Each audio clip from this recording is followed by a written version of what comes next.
El pintor y su obra.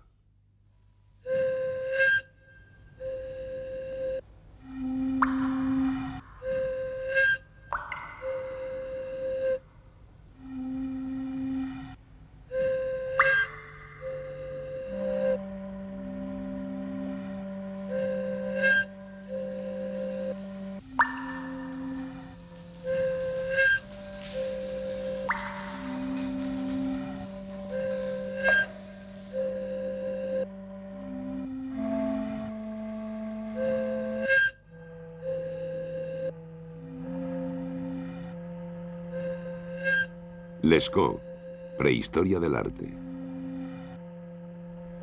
Cueva de Lascaux, Dordoña, Francia, 1800 años atrás.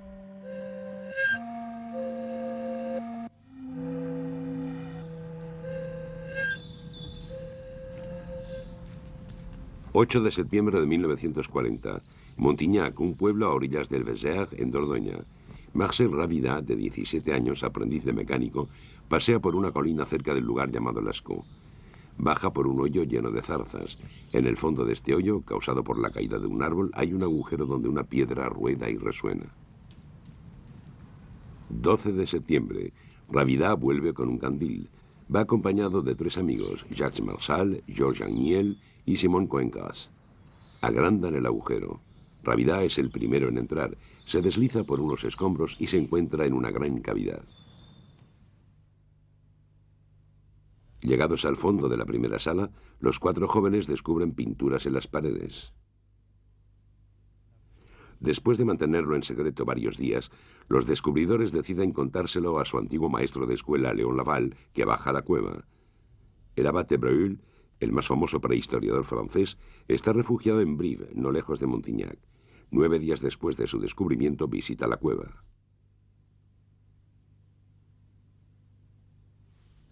Recién terminada la guerra, películas, fotografías y libros harán famosa esta cueva, en adelante llamada de Lascaux.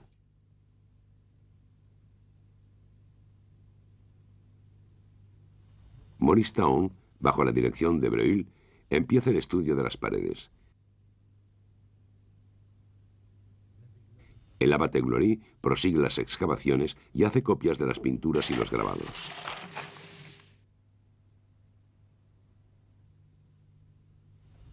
Pero la cueva se acondiciona para que puedan circular los turistas que acuden por miles y la capa arqueológica es pisoteada, saqueada y desordenada. El sistema de aireación y los visitantes introducen esporas y bacterias. Estimuladas por la iluminación y el anhídrido carbónico, las algas verdes invaden las paredes. Además, se forman cristales de calcita blanca sobre las pinturas. En 1963, la cueva es cerrada al público y es tratada con éxito contra la enfermedad verde y la enfermedad blanca. 20 años después, en las proximidades, se inaugura un facsímil subterráneo.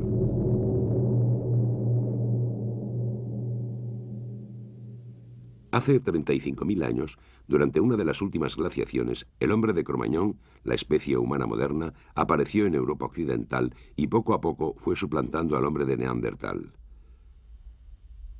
Lo mismo que el Neandertal, practicaba rituales funerarios.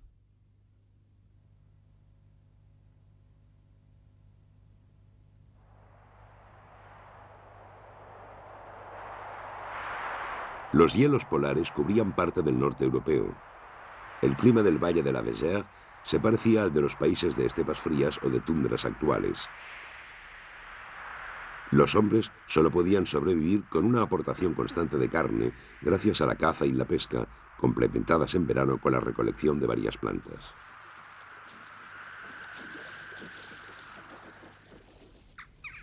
Los abrigos bajo las rocas, en las solanas, al pie de los farallones, fueron ocupados durante milenios. La sucesión de suelos de hábitat ha permitido definir varias culturas, denominadas a partir de los lugares de descubrimiento. El auriñaciense, que empieza hacia 33.000 años atrás, el gravetiense hacia 27.000 años atrás y el solutrense hacia 22.000 años atrás. El yacimiento de la Madeleine dio su nombre a la última cultura paleolítica, la cultura magdaleniense, que alcanzó su máximo desarrollo hace unos 18.000 años y se extinguió hace 10.000. La datación de los fragmentos de carbón de leña de Lascaux con carbono 14 dio, entre otros, dos grupos de cifras, hacia 17.200 y hacia 15.500 años atrás. La cueva corresponde, pues, al magdaleniense antiguo y pudo estar habitada durante 1.700 años.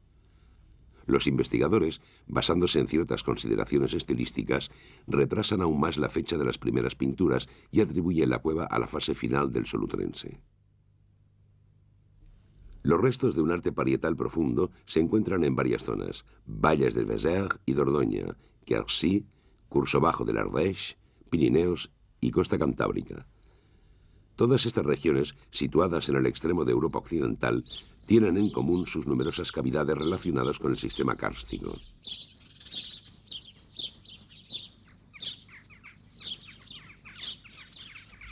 El hielo excavó la caliza más blanda, formando amplios abrigos. Las bóvedas se desconcharon, los desplomes se agrietaron hasta hundirse y el mecanismo continuó.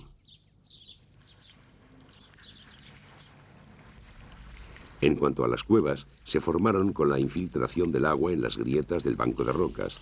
El agua disuelve la caliza, formando poco a poco arroyos o ríos subterráneos. Estas galerías, hoy secas, a menudo tienen un perfil de ojo de cerradura. La caliza disuelta vuelve a cristalizar en forma de calcita. En Lascaux, una capa de margas arcillosas ha impedido que en la bóveda se formen las habituales estalactitas y otros colgantes. La calcita se ha depositado en varias paredes, pero de forma irregular. Muy blanca, forma pequeñas excrescencias, relieves llamados de coliflor. Al igual que los abrigos, las entradas de las cuevas se hunden. La erosión ha seguido actuando durante milenios. Los sedimentos han ido tapando poco a poco la abertura. Gracias a este taponamiento, la cueva se ha conservado. Sus descubridores de 1940 penetraron muy cerca de la antigua entrada. La cueva es un conjunto ramificado de galerías cuya longitud total no supera los 250 metros. Estas galerías se dividen en varios espacios muy diferentes.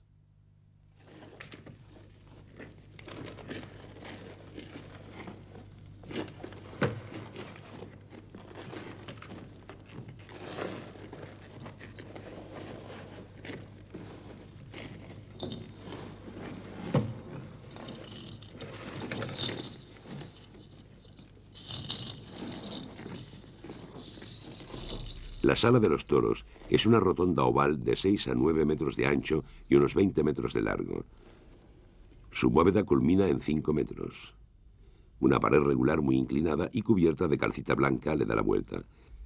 Hay varios desconchones que descubren la caliza amarilla. Por abajo, la pared está limitada por un zócalo de color pardo rojizo.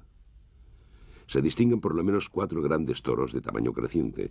El último animal tiene más de 5 metros de largo. Caballos, ciervos, bovinos. Signos.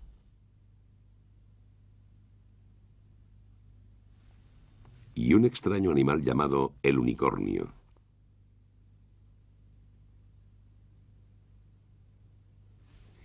En el fondo de la Sala de los Toros se abre el divertículo axial, un pasillo de pendiente suave, estrecho en el suelo, que se ensancha hacia arriba, de 2,50 a 3,50 metros en la parte decorada. El techo se encuentra a unos 4 metros del suelo.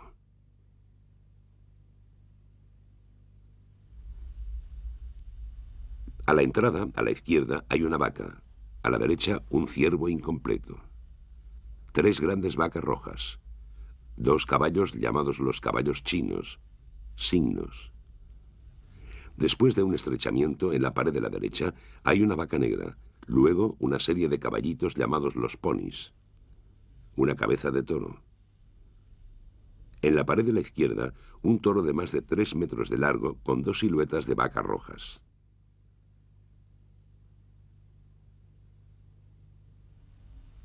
Un gran caballo rojo se aleja hacia el fondo. Unos machos monteses enfrentados, separados por un signo grande. El divertículo axial termina en un falso pilar. Signos y fragmentos de caballos. Un caballo del revés.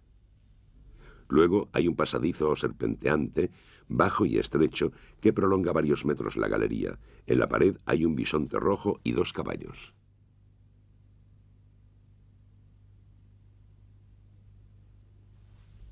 A la derecha, en la sala de los toros, se abre una galería de 15 metros de largo por 2 a 4 de ancho. Este pasillo está formado por la sucesión de 5 cavidades. Durante milenios ha sufrido la corrosión de las corrientes de aire húmedo que soplaban hacia la salida de la cueva. El pasaje debía de estar completamente pintado y grabado. Todavía se ven unos 200 grabados: caballos, bóvidos, cabras, monteses y signos.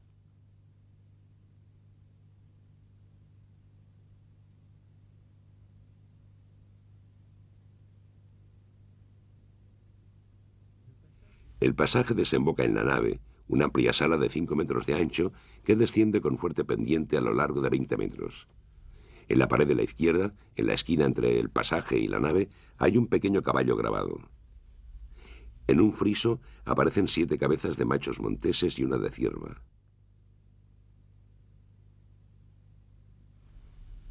En un panel, un bisonte, 5 caballos y otros caballos esbozados.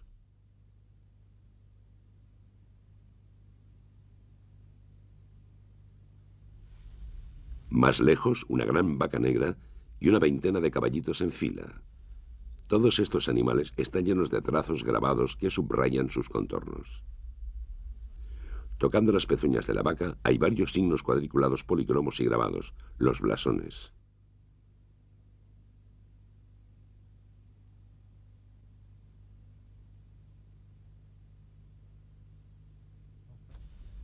Enfrente está el friso de los ciervos.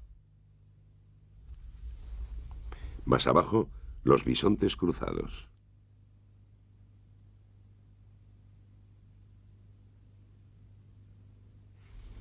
La galería que prolonga la nave atraviesa una zona de calcita esponjosa imposible de pintar o grabar, y luego se estrecha formando un pasadizo estrecho y bajo. El divertículo de los felinos, de unos 25 metros de largo, está formado por varias cavidades pequeñas con grabados. El primer conjunto muestra varios felinos, numerosos trazados de animales y signos.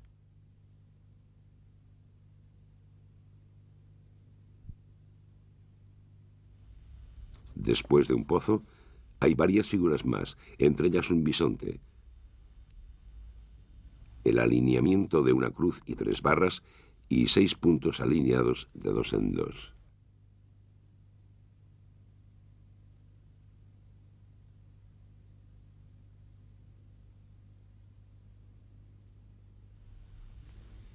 En la desembocadura del pasaje, en la nave se abre a la derecha una sala, el ábside, de 5 metros de ancho, en parte rellena por un banco arcilloso de varios metros de espesor.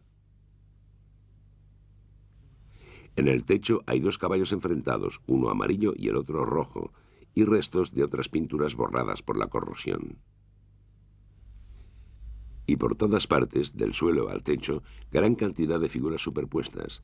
Más de 1000 elementos gráficos, entre los que se distinguen 125 caballos, 38 bóvidos, 70 cérvidos y 17 cabras monteses. También hay muchos signos, se distinguen más de 400.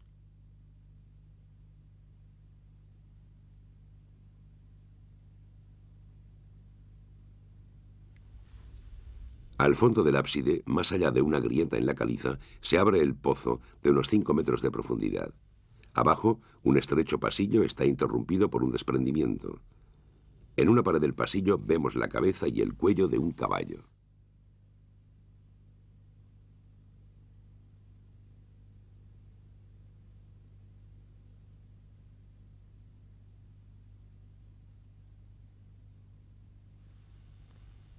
En la otra, un bisonte herido y un hombre que cae de espaldas. Un bastón o un signo terminado en una cabeza de pájaro.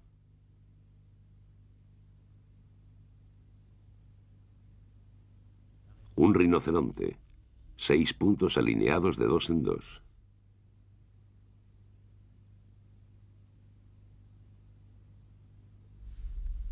En la cueva se han encontrado más de un centenar de piedras planas de tamaño mediano. Algunas tienen un hueco tallado con un instrumento puntiagudo. Estas piedras servían de candiles. En ellas se ponían 2 pedazos de grasa animal con fragmentos de yesca o ramitas de enebro y se encendían. Las mechas mojadas con grasa animal daban luz como una vela moderna.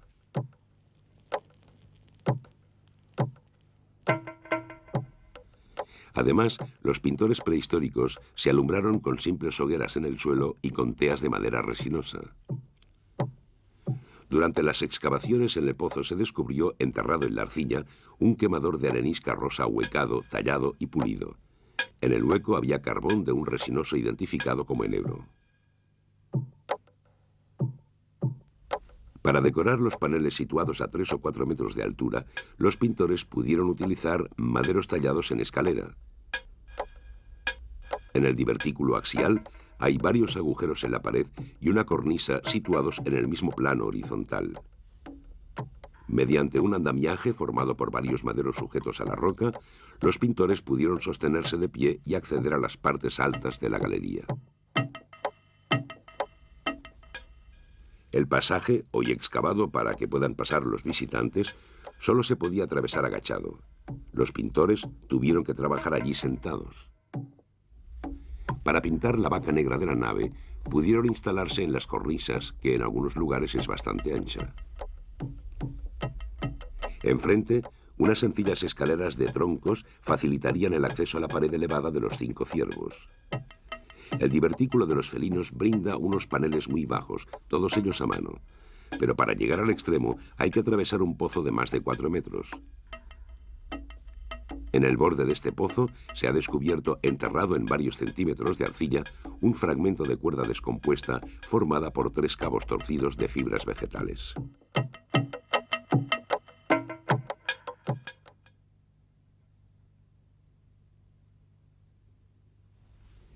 Esta penetración en las cavidades hasta los agujeros y pasadizos más recónditos es una de las características más curiosas de las culturas paleolíticas. En la cueva de Combrael, la estrecha galería por la que solo se podía avanzar a rastras está decorada hasta 250 metros de la entrada.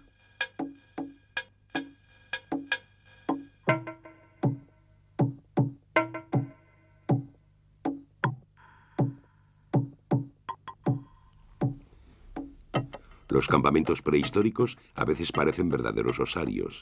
En cambio, en la cueva solo se han encontrado algunos huesos.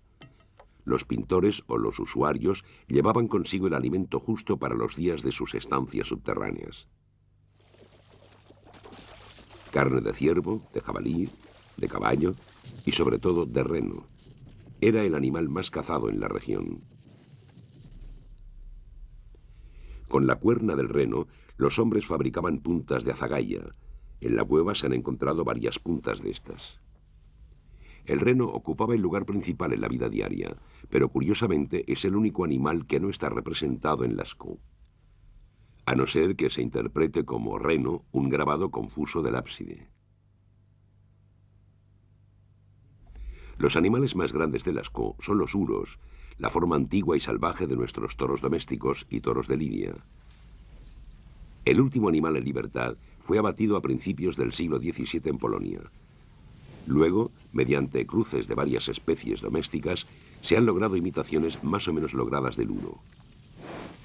El macho era un animal imponente, con una altura en la cruz de más de 2 metros. Las vacas, más pequeñas, tenían la cabeza y los cuernos mucho más finos. El bisonte era más corpulento que su descendiente moderno, el bisonte europeo. Su cornamenta era más grande. La escena de la nave podría representar el duelo de los machos en la época de celo, en primavera. Uno de los 2 bisontes está mudando. Su capa oscura de invierno cae en jirones, dejando al descubierto un pelaje rojizo. Los 2 animales muy próximos se dan la espalda. Tienen la cola levantada, señal de furia, como en el bisonte herido del pozo o en muchos otros grabados. Los caballos, grandes y pequeños, son abundantes en Lascaux, como en la mayoría de las cuevas o abrigos decorados.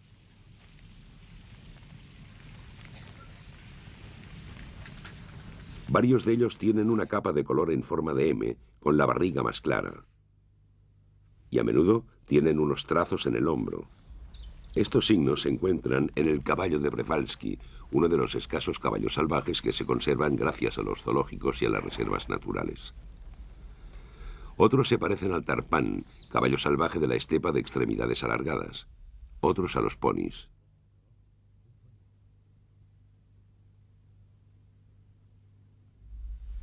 Un caballo pace. Otro rueda por el suelo. Otros saltan o se encabritan. Un caballo al galope tiene las orejas vueltas hacia adelante en señal de atención. El que está tumbado patas arriba tiene las orejas abatidas en señal de temor.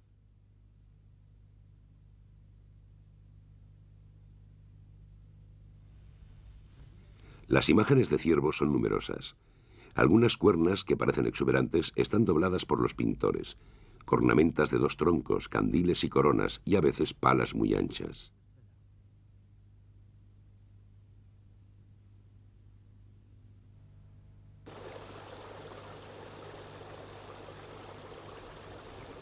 En el divertículo axial vemos 2 machos monteses enfrentados. En la nave una manada de viejos machos en fila. Un oso pequeño aparece en la línea ventral de uno de los grandes uros. En la parte más profunda de la cueva, en 2 paneles, hay varios felinos. Orejas redondas, hocico cuadrado, cola terminada en un mechón. Seguramente son leones de las cavernas. Parece que uno de ellos está saltando. El otro ruge, resopla o escupe sangre. Suelta un chorro de orina como para marcar el territorio. Lo mismo que su vecino, lleva un trazo con forma de flecha. En el pozo hay un rinoceronte lanudo. Tenía 2 cuernos. Aparece representado en otras cuevas, como Ruffignac y Combe d'Arc.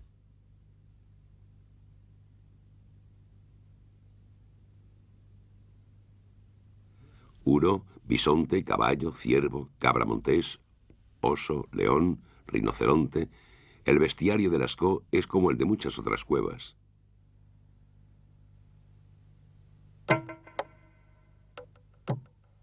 En Lascaux también se han encontrado varias piedras planas o huecas, teñidas de rojo o de amarillo. Pudieron servir de morteros.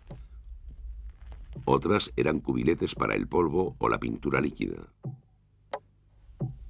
En la cueva se han recogido un centenar de bloques colorantes. Algunos de ellos tienen rastros de haber sido usados. Es posible que con ellos dibujaran en las paredes. Otros eran rascados con sílex y daban el polvo de colores que se encontró en montones durante las primeras exploraciones. Los óxidos de manganeso son minerales negros que a veces se encuentran en estado natural en las cuevas. Utilizados en forma de nódulos, pueden dar un trazo negro bastante graso. Los ocres son arcillas teñidas de amarillo o de rojo por óxidos de hierro. En la región había yacimientos. Los ocres se podían emplear para curtir pieles y para teñir los vestidos y los objetos domésticos. Es posible que también se utilizaran para pintar las armas de caza, para el maquillaje, la pintura corporal o el tatuaje. Esta materia tenía seguramente una función ritual. También se encuentra en las sepulturas. El ocre rojo se pudo relacionar simbólicamente con la sangre, como hacen algunos pueblos actuales. No había azul ni verde. El blanco, pese a ser fácil de conseguir a partir de la arcilla corriente, no se utilizó en Lascaux. La paleta es limitada, pero las tonalidades obtenidas son numerosas. Los ocres amarillos dan unos tonos que van del amarillo pálido al marrón fuerte. Los ocres rojos dan tonos que van del rojo al violeta. El negro de manganeso, según su densidad, da grises parduzcos, grises metálicos o negros muy densos. Con frecuencia las figuras son monocromas, pero en muchas de ellas se emplean 2 colores, amarillo y negro, rojo y negro. Las figuras cuadrangulares de la nave reúnen los tres colores de la paleta de Lascaux: amarillo, rojo y negro. En la escena de los bisontes vueltos de espaldas, el de la derecha fue pintado primero con rojo y luego ese rojo fue cubierto con negro, lo que le da otra tonalidad. En la sala de los toros y en el divertículo axial, los animales destacan sobre un fondo blanco brillante salpicado del amarillo vivo de las escamas de caliza y sobre una capa pardo rojiza. A pesar de los pocos colores utilizados, el efecto general es policromo. Las luces naranjas y rojas de las antorchas y los candiles debían hacer que los negros fueran más intensos y los rojos y amarillos más claros, reforzando su brillo.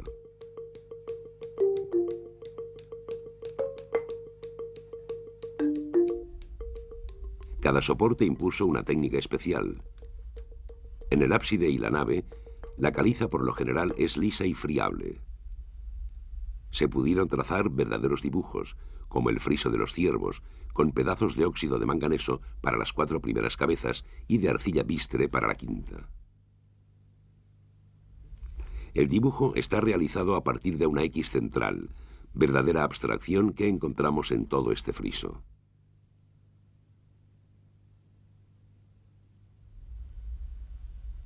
En la sala de los toros y el divertículo axial, varias figuras muestran efectos de colores y degradaciones muy finas. Estos efectos se pueden lograr con dos técnicas, el soplo y el escupido. Recientemente el escupido todavía era común entre numerosos pueblos cazadores y recolectores, como los aborígenes australianos o los bosquimanos del Kalahari.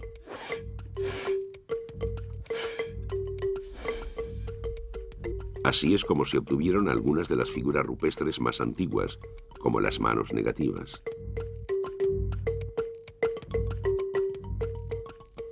Esta técnica, practicada en otras cuevas, se utilizó poco en Lascaux. Por ejemplo, al fondo del divertículo axial, donde las superficies de las figuras rojas son irregulares.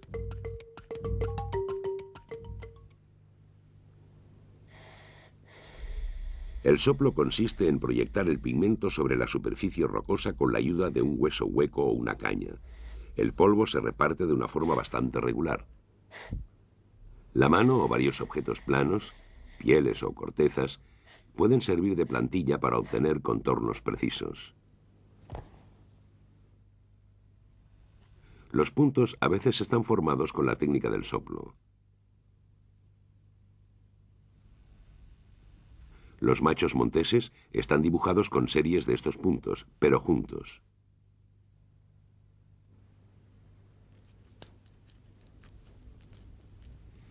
El pintor, mediante muñequillas de piel libres o atadas a unos mangos, podía imprimir en la calcita series de puntos pequeños o grandes. Los contornos y detalles de los grandes uros están pintados con muñequilla. Los puntos unidos forman trazos. Las partes bajas de los uros se terminaban con soplo y pincel. Otro de los utensilios, en efecto, era el pincel. Con un penacho de crines atadas y sujetas a un mango, se podía extender el pigmento preparado en un cubilete. Así se realizaron los contornos de los caballos chinos o las pezuñas de los bisontes cruzados de la nave.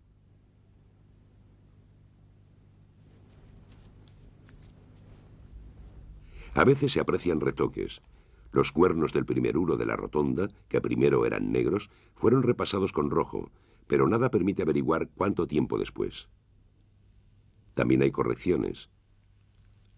La línea del pecho de una de las vacas rojas está repetida.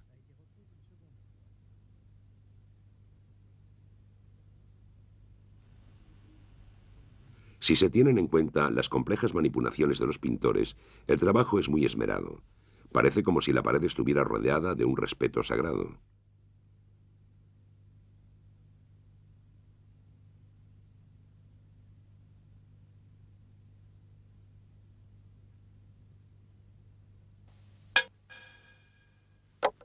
En el suelo de la cueva se han encontrado varios cientos de trozos de sílex tallados.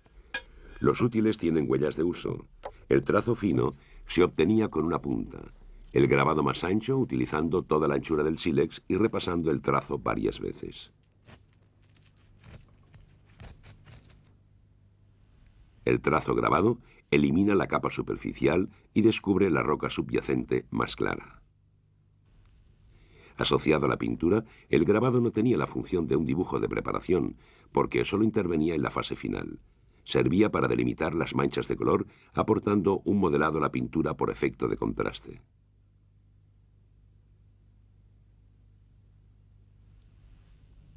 A veces, el grabado añade a la pintura ciertos detalles delicados, como los ojos o los hollares. O también, al intervenir sobre la superficie pintada, produce una forma nueva en el interior de la primera. El grabado solo aparece en las cuevas. Junto con la pintura y la escultura, representa un arte que se desarrolló sobre todos los soportes. El arte mobiliario, poco desarrollado en la época de Lascaux, alcanzará en el magdaleniense un auge considerable.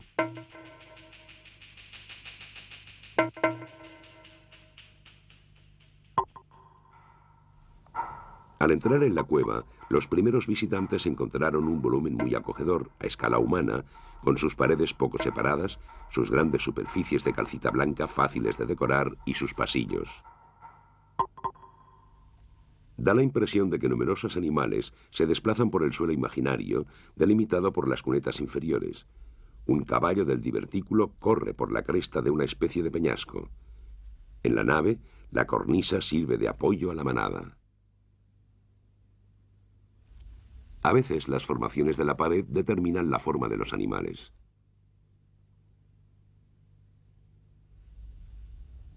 El hombro y la pelvis de una de las vacas rojas coinciden con superficies lisas y relieves de la pared.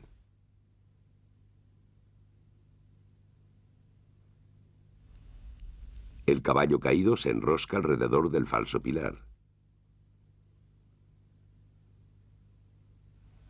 A veces la calcita blanca estaba desconchada. Los pintores integraron muchos de estos desconchones en sus composiciones. Entre los dos uros enfrentados aparecen unos ciervos representados de todas las maneras posibles. El primero está completo, al segundo solo le falta la cabeza. El tercero no es más que la parte delantera y una cornamenta. El cuarto solo tiene pintado el cuerpo. Dos desconchones hacen de cornamenta. El quinto es solo cornamenta, y el cuerpo es evocado por un gran desconchón alargado. Para el pintor es como si el animal estuviera en potencia en las formas de la pared. Después de la época de los pintores, se formaron otros desconchones, mutilando dos de los uros. En el momento del descubrimiento, había una gran placa con restos de pintura en el suelo al pie del unicornio.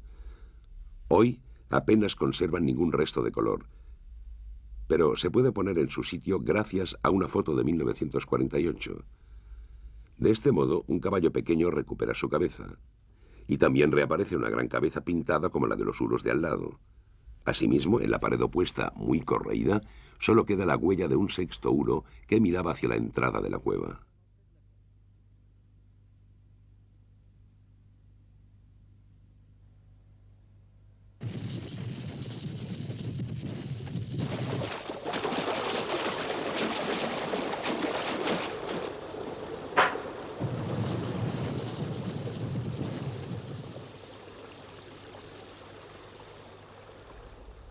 La mayoría de los animales representados están en movimiento. Los uros, con las patas muy separadas, da la impresión de que avanzan a buen paso.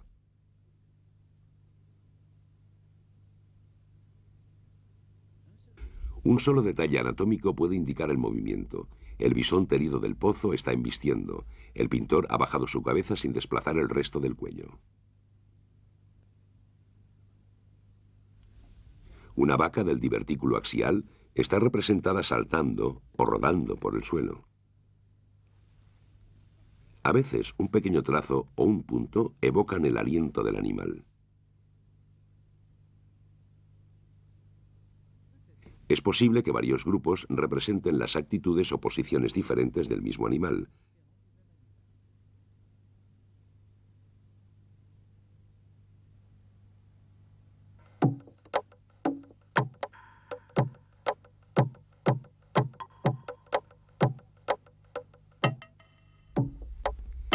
Las convenciones adoptadas para la perspectiva corresponden a observaciones precisas de los cazadores. Los cuernos de los uros tienen una curvatura doble. Este volumen complejo en forma de lira puede tener aspectos muy distintos al menor movimiento del animal. Perfil casi absoluto, con los cuernos paralelos en forma de S, o bien sucesión de un cuerno en S y el otro en C. La vaca negra de la nave revela otros caracteres. Las articulaciones y la musculatura están grabadas con trazos finos. Los miembros están separados por la línea ventral y la del pecho, lo que distingue claramente el primer plano del segundo. A menudo, los miembros se distinguen gracias a la interrupción del trazo o de las manchas de pintura. Unas reservas blancas repartidas por la superficie negra separan anterior derecho, anterior izquierdo y papada de los uros, y los distintos planos en los que se encuentran los miembros de los bisontes.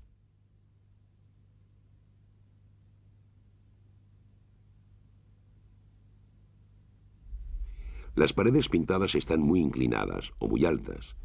Los pintores trabajaron cerca de ellas, pero sabían que la visión del visitante era más baja o más oblicua, de modo que deformaron a propósito sus figuras. El cuerpo de la primera vaca del divertículo axial está pintado sobre una superficie cóncava y en posición elevada. Su forma estirada se acorta cuando se ve desde el suelo y de lado, en el eje del pasillo.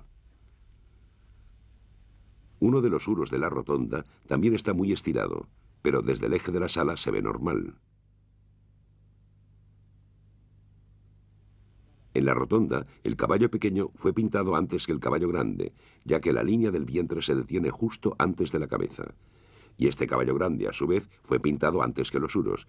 En efecto, la línea del lomo de estos últimos se detiene al llegar a la cabeza del caballo y sigue después de la crin. Asimismo, la papada, el pecho y los miembros anteriores de los uros sortean el pequeño caballo que caracolea a sus pies. En cambio, la cornamenta del ciervo rojo se superpone al morro de los uros. Por lo tanto, en este panel hay un orden de composición preciso, como si al periodo del caballo le hubiera sucedido el del uro, y al del uro el del ciervo. Pero es imposible saber si estas pinturas están separadas por unos instantes, unos años o unos siglos. Uno de los aspectos más extraños del arte parietal prehistórico, en efecto, es la forma en que unos animales se superponen a otros, o a veces se penetran mutuamente, o por el contrario, evitan superponerse.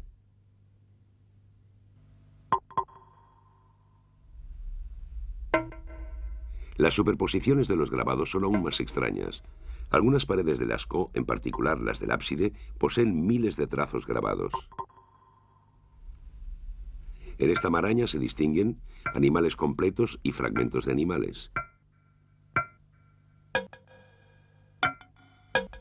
Incisiones profundas y ligeros arañazos.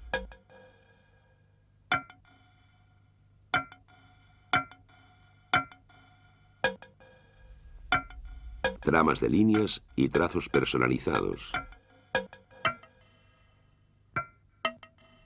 Trazados aleatorios y signos elaborados.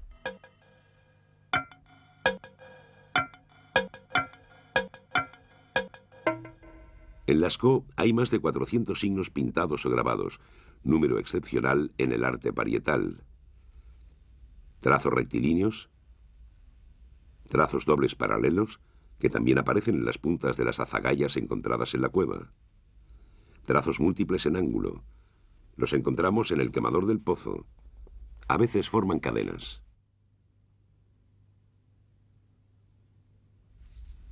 Trazos múltiples agrupados en estrella. Estos trazos también se encuentran en una azagaya de la cueva. Signos ramificados, rectos o curvos. Algunos parecen plumas o abanicos, otros ramificaciones curvas. Han recibido el nombre de chozas.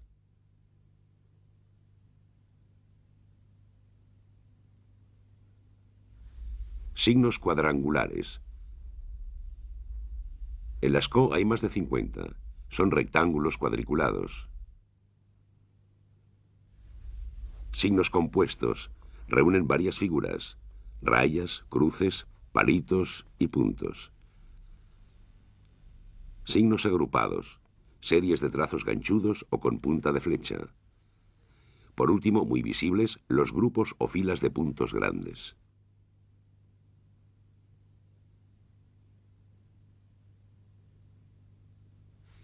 En el fondo del divertículo de los felinos, la parte más recóndita de la cueva, hay 6 puntos rojos en fila.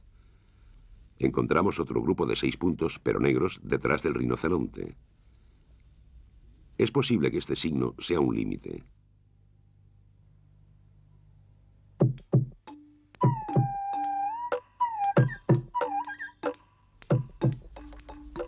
En Lascaux hay una figura misteriosa, el unicornio. Cuerpo macizo, cola muy corta, capa ocelada, extremidades cortas, cabeza pequeña con el morro corto y un par de cuernos delgados y rectos. Algunos han creído reconocer un antílope del Tíbet que tiene los cuernos paralelos. También se ha propuesto que estos cuernos en realidad son la cola del uro que va delante. El animal entonces podría ser un reno sin cuernos. Las hembras del reno, además, tienen motas estacionales en el pelaje.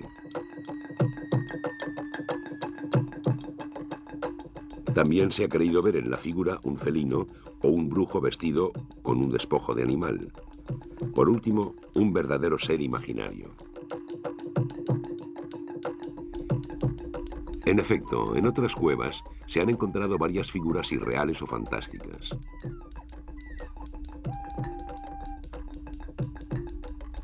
Por otra parte, muchos de los animales de Lascaux están representados de forma fragmentaria. El animal no es mostrado, sino solo sugerido con su silueta o algunos de sus atributos, lo cual correspondería más bien a un acto votivo que a una manifestación artística.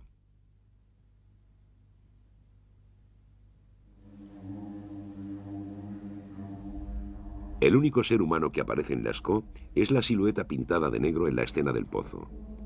Un bisonte herido por una azagaya, con las tripas fuera y la cola enhiesta, embiste o acaba de embestir a un hombre que cae de espaldas. El hombre tiene cabeza de pájaro, tórax largo, piernas pequeñas y el sexo levantado. Separa los brazos. Las manos solo tienen 4 dedos. Debajo de él vemos un ave encima de un palo. Podría ser el propulsor de la azagaya que ha herido al animal.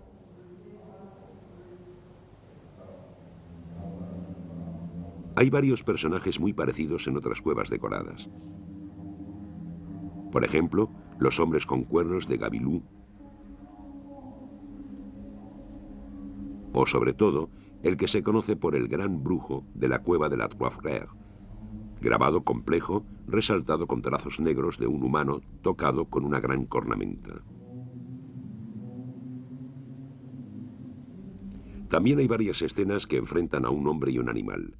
La de la cueva de Villiers o la que está esculpida en una roca caliza de Roc des Serres, un hombre huyendo de un uro o un buey almizclado.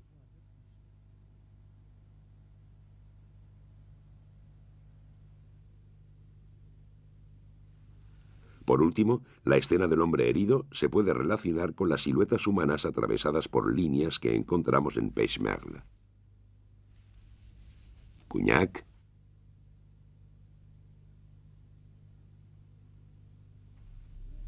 o la cueva Cosquet. Es posible que evoquen una leyenda o una experiencia común a todas estas culturas.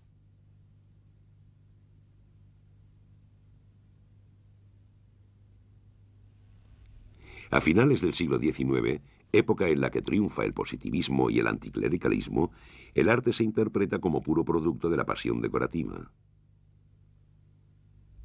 Pero pronto resulta evidente el aspecto oculto y sagrado del arte parietal. Salomón Reinhard, comparándolo con las producciones gráficas de las sociedades estudiadas por los etnólogos, atribuye este arte a la magia. El brujo o el cazador se apropia del poder del animal, induce la fecundidad de las manadas con la multiplicación de las imágenes o realiza ceremonias de maleficio.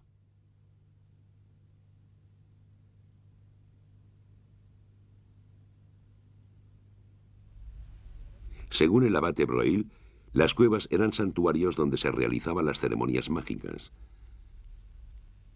Los animales heridos por flechas corresponden a una magia de la destrucción, las parejas de animales a una magia de la reproducción. Algunas escenas en las que aparecen humanos a una magia de la caza. El tema de la caza, además, permitía interpretar muchos de los signos que serían representaciones de azagallas, flechas, arpones o propulsores.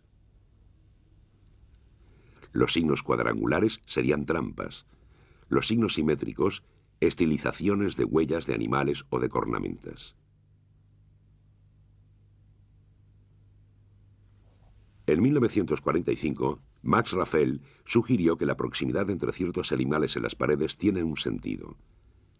Las superficies decoradas son sistemas iconográficos organizados en relación con el toteísmo. El predominio de una especie en una cueva marcaría la pertenencia a un clan. A partir de 1950, Annette Laming-Empereur propuso volver a los propios documentos arqueológicos. Los santuarios profundos muestran unas temáticas repetidas, como la asociación caballo-bisonte o caballo-uro, algunas de las cuales tendrían carácter sexual. Estas asociaciones podrían simbolizar los sistemas de parentesco entre los grupos o las alianzas matrimoniales.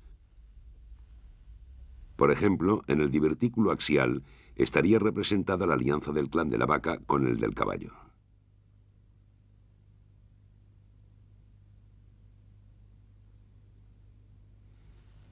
André Leroi-Gourhan adoptó parte de estas teorías y las desarrolló. Realizó un estudio estadístico y una localización en las paredes de las especies animales representadas. Algunas de ellas, como los felinos y los rinocerontes, señalan los fondos de las cuevas. Otros están en una posición central, como los caballos, los bisontes, los uros y los ciervos. En cada cueva habría un tema principal, construido a partir de una pareja básica, dotada de valores sexuales y acompañada de figuras secundarias. En Lascaux, la pareja básica sería la asociación del caballo y el uro, y las figuras secundarias serían el ciervo, la cabra montés y el bisonte.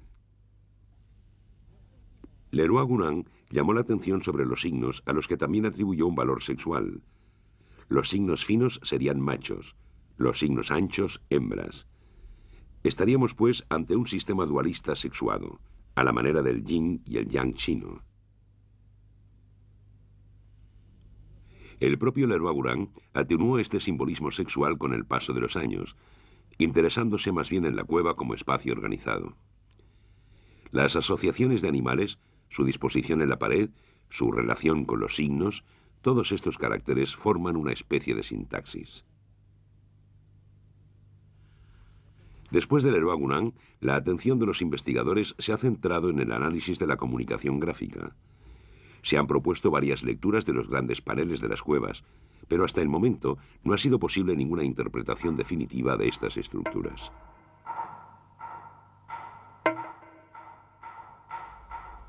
Los prehistoriadores han acabado por desconfiar de la aparente homogeneidad de las decoraciones.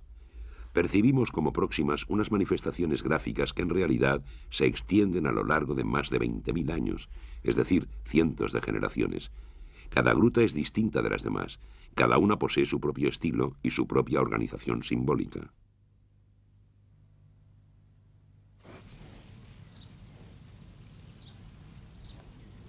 Otros campos de investigación son los territorios y las estaciones. Los cazadores magdalenienses llevaban una vida seminómada. Seguían las migraciones anuales de su caza, pero seguramente volvían todos los años a su hábitat principal.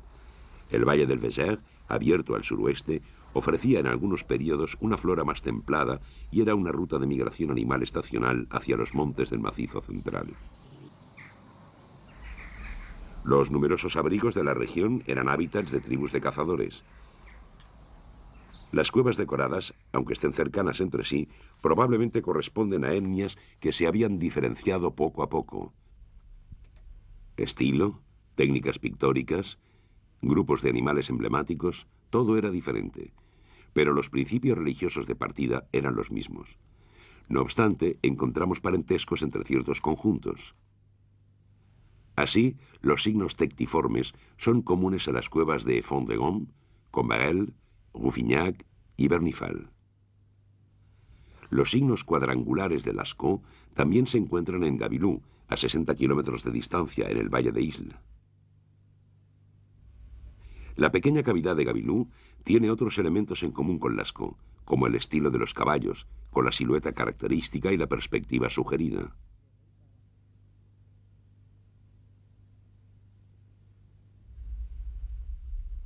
Algunos signos eran marcas étnicas, que señalaban la pertenencia a un clan, una tribu o un pueblo. Resulta verosímil suponer que las composiciones de las cuevas incluyan símbolos de integración a una población dada y una imaginería más compleja relacionada con una forma de religión.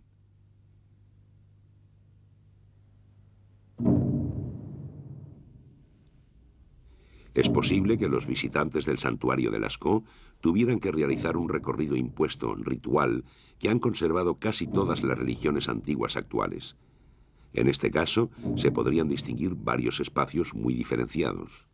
Un espacio abierto a todos, la rotonda, el divertículo axial. Es allí donde se reunirían los miembros de una comunidad, familiarizados con las grandes imágenes de animales y capaces de descifrarlas panel tras panel con la ayuda de un narrador, un anciano o un chamán.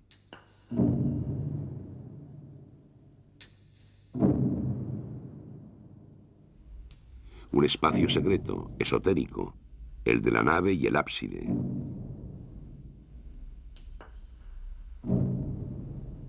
Los miles de trazos grabados en la piedra debían ser descifrados y quizá completados. El divertículo de los felinos podría ser un espacio conjuratorio reservado a ciertos grados de iniciación. Solamente se puede llegar allí solo o en pequeños grupos, gateando, para descifrar o inscribir algunos signos. El último espacio sería el pozo. Cuando se descubrió la cueva, el suelo del pozo estaba lleno de lámparas. Allí también se han encontrado, además del candil de arenisca rosa, varias puntas de azagaya y hojas de sílex. Quizá fuera una especie de cripta, un espacio secreto y reservado donde se depositaban objetos votivos.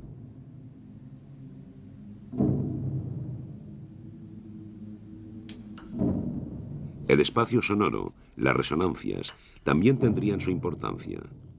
Podemos imaginar que las ceremonias o las visitas estaban acompañadas de música, cánticos, bailes, salmodias, declamaciones.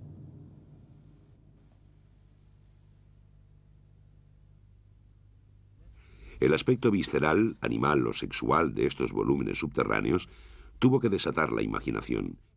Es probable que se estableciera una poderosa relación simbólica entre las creencias de los pueblos paleolíticos y las arquitecturas profundas, las sucesiones de salas, los relieves evocadores de la piedra. Las sombras móviles causadas por las teas debían añadir una dimensión alucinante a unos espacios que ya de por sí parecían de otro mundo, un mundo tenebroso opuesto al mundo de luz del exterior.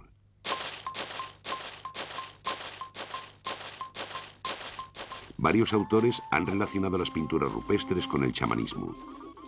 Por ejemplo, entre los bosquimanos de Sudáfrica, el chamán, durante la ceremonia, entra en trance, a veces con la ayuda de drogas alucinógenas. Se supone que viaja por otros mundos, el de los muertos o el de los espíritus animales, que le confieren el poder de sanar o le proporcionan cazas abundantes.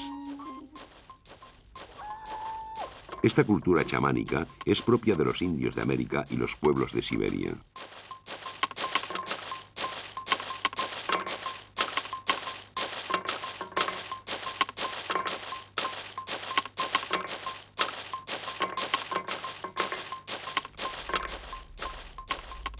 Según algunos autores, el hombre del pozo sería un chamán, en el momento de un trance extático provocado por un sacrificio animal. Lleva puesta una máscara de pájaro y a su lado hay un bastón con la misma cabeza de pájaro. Para los hombres del Paleolítico, el viaje por las tinieblas bajo tierra, el periplo por las profundidades, podría ser la forma de revivir esas experiencias y hacer que renacieran esas visiones. Puede que los hombres creyeran que los animales que pintaban existían detrás de la superficie rocosa, velo extendido entre su mundo y el de los espíritus. Los trazados sinuosos e indeterminados que cubren ciertas paredes podrían ser para ellos como representaciones de un cosmos original del que poco a poco salían los animales.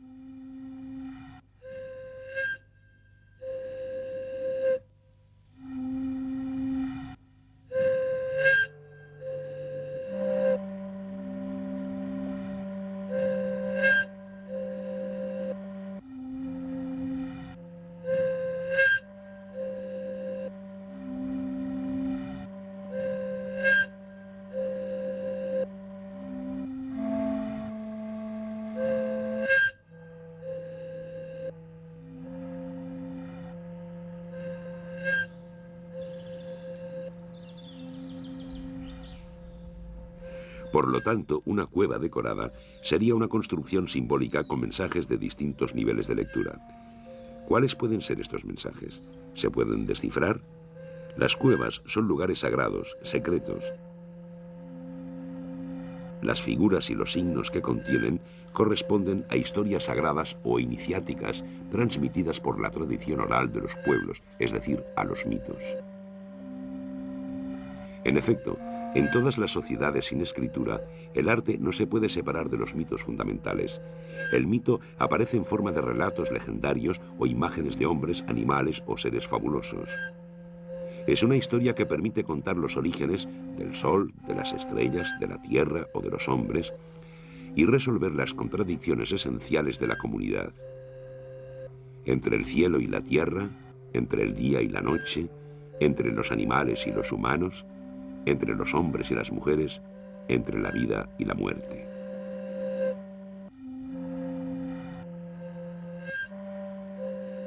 De ahí el sistema de enfrentamiento de dos animales y la presencia de mediadores. Las cuevas eran depósitos de mitos y también depósitos de imágenes que inspiraban la decoración de todos los objetos de la vida cotidiana. La imagen es la base de estos relatos míticos, cuenta los conflictos y su resolución, y conserva para el futuro las respuestas a unas preguntas sin las cuales no se podría conservar la identidad del grupo. No es posible descifrar unos mitos que solo se entienden cuando están acompañados de relatos orales. Como mucho, se pueden adivinar algunos.